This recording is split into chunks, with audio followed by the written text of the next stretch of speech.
Step back again to continue our journey on understanding cultural safety in the workplace. So I'm curious, what did you learn from your cultural safety spotting? Did you notice underrepresented groups being treated differently in any way?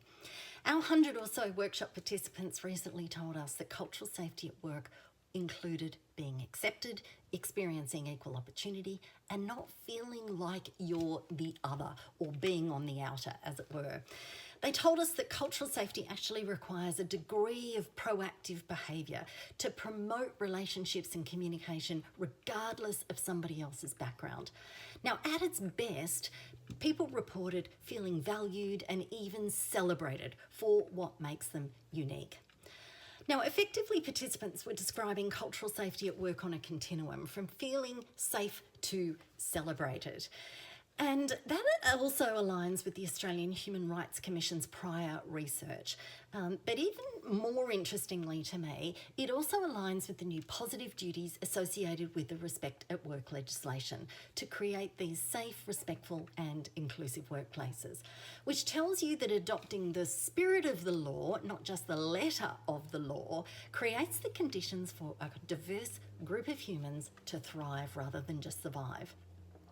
Now, our underrepresented groups act as early warning signals of culturally unsafe workplaces, and all minority groups suffer some pretty similar experiences. So having their skills, experiences, perspectives perceived to be of lower value. It's not just their qualifications, actually.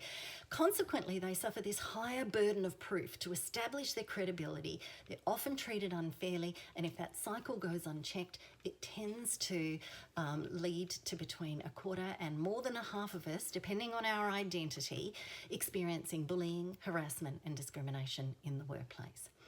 So 60% of our workshop participants rated themselves as being culturally competent, but only 34% of them rated their organisations as being culturally competent.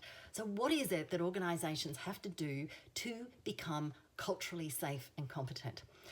What I'd suggest you do is review your organisation's maturity on the cultural proficiency scale, and we'll pop it in the links, which begins with a lack of acknowledgement of the impact of these historical systems, which have typically focused on assimilation and quite tokenistic practices.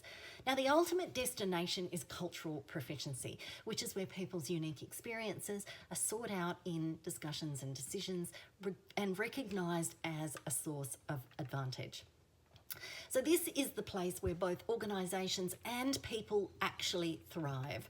So this time in our cultural safety spotting, I'm going to ask you to have a look at the policies and the procedures in your organisation.